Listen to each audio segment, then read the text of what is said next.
Yo, what's going on YouTube? It's Legion here. I'm now back at another video. Now, as you guys see in today's video, we'll be going over the recent blog that was released going over the Klaw enemy faction. Now, they showcase two enemy types that are going to be in the Wakanda expansion for Black Panther. So we're going to go over it today, just basically just show you guys on what they actually do and how much of a threat they appeal to the Avengers. So before we get into the video, if you guys are going to enjoy it, you guys like this video, make sure you guys hit that subscribe button, hit the notification bell as well so you don't miss the video and always be notified when I upload a video. And most importantly, make sure you guys hit that like button. Now, without further ado, let's get into the video. Damn, homie, they ain't ready for this. Scatter shot, I'm working, hurt them worse than slitting your wrist. Hit subscribe, smash like, ring the bell, stay tuned. Now without further ado, here's the duel of June. Yeah. Alright, so the first thing I was able to spot in this new article is the fact is we have two brand new status effects that are coming along with the War for Wakanda update. Now for the first one we have is Sonic and the second one is Vibranium. Now they stated that in an effort to make the new Sonic and Vibranium gear more unique and meaningful, we decided to incorporate weaknesses to these new status effects across the roster. So it's going to have actual meaning to the Klaw faction. So we're going to see on how much that really plays into the game once we get our hands on it. Now speaking about the Klaw faction, we have the first look at one of them, which is called the Bruiser. Alright, so for the Bruiser, it states that it is a large axe-wielding brute that hits hard with relentless attacks, and it also has the ability to become overcharged with unstable, corrupted vibranium energy if he lands a number of successful hits.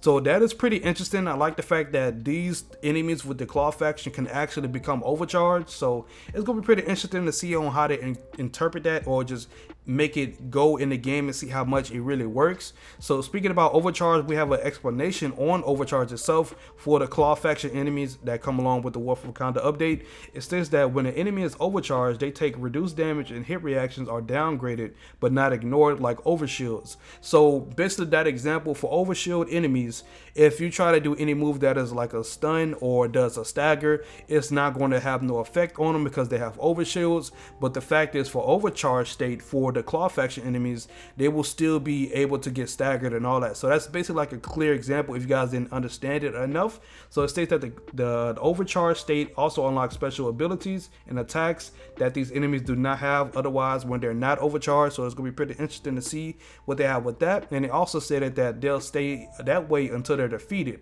But unless you have Sonic gear, Sonic attacks will bypass the damage dampening properties of the overcharge and trigger the Sonic status effect that would dispel the overcharge state itself. So for the overcharge status effect, it will take away the overcharge state for the Klaw faction enemies. So it really depends on how powerful these Klaw faction enemies become once they are overcharged, to see if this is actually going to be something that we really need to use in general when it comes to fighting these type of enemies. So we have to see how useful this is going to be. I don't know yet. We just really have to see when it comes out on Tuesday.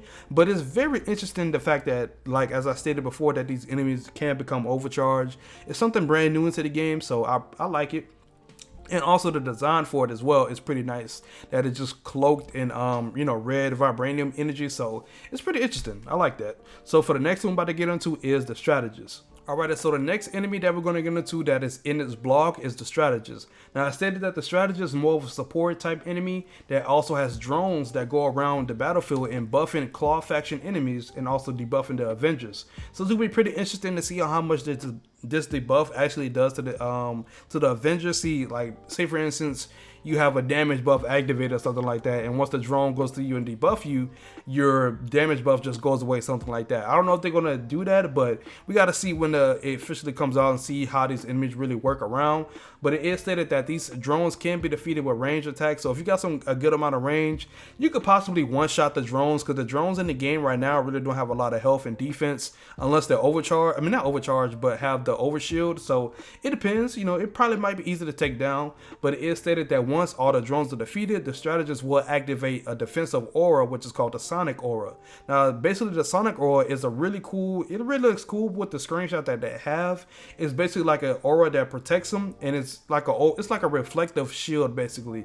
Now it stated that once you do a melee attack or range attacks or projectiles, it will bounce off and do like a reflective type effect with it. So it's gonna be pretty interesting to see if, say for instance, you shoot rockets with Iron Man and it bounces off and it hits you, if it's going to do that same amount of damage. Probably not. They'll probably be too strong if it does that, but probably do like a good amount of damage depending on how much they have it with the damage scaling. But it's pretty interesting. I like it. But the thing that's the downside about it, and it's pretty cool, I like the fact that once they activate it, it's a short cooldown for it, but it's a long cooldown period. So basically, they activated, the activation is a short activation, but the cooldown for it is long. That's basically what I was trying to say. I got my words confused right there. So that's how it really works. But they stated that if you have vibranium gear, you can attack and use the vibranium status effect that bypass the aura and even dispel it once you trigger the vibranium status effect on it. So that's pretty interesting. How the vibranium is going to be able to go through the sonic aura itself. So that is basically the two enemies that they have explained in this blog. But overall, for my opinion about it, for the Bruiser, the way its design look, it looks good, especially when it's overcharged. I like the fact that it's very different. You know, it's nothing like how it is with Jarvis Barrier being on the allies, how clustered it is. It looks way thought out and just looks way better on an enemy, on the Bruiser, when with the screenshot that we do have of it being overcharged. And the Strategist is very interesting. I like it. I like the concept of it being the more support type enemy with the buffing, and the buffing is Klaw faction enemy. So that's pretty dope. I like it. But overall, these two enemies are very different from what we have in the game so far, especially when it comes to enemies being overcharged. That is something brand new that we haven't seen in the game so far, and I really have to see if enemies being overcharged is a threat to us or if it's not, because you can still defeat these enemies once they're in that overcharged state. It's just the fact is they will take less damage. So it's gonna be pretty interesting to see if these stats effects are gonna come into play, if they're gonna shift things.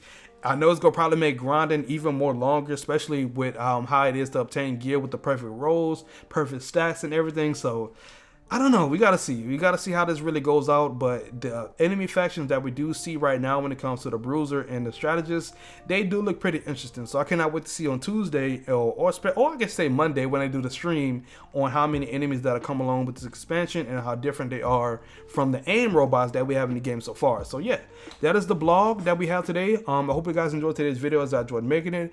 But before we head out, if you guys are not, make sure you guys subscribe to the channel. Don't forget to turn on post notifications so that a video knows to be notified when I upload a video, and most importantly, make sure you guys hit that like button.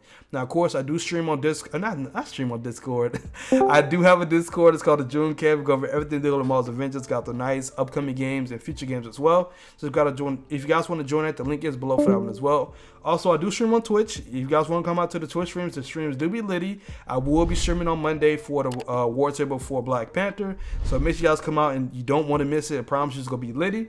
And also, I do have memberships on the channel. If you guys want to know more information about that, the link is below for the memberships on the channel. I want to give a quick shout out to the members, the elite members and the rookie members. I greatly appreciate it for y'all being memberships on the channel. I really do. But yeah, that is in today's video. I hope you guys enjoyed it. But I'm about to head out and I'm gone. Peace.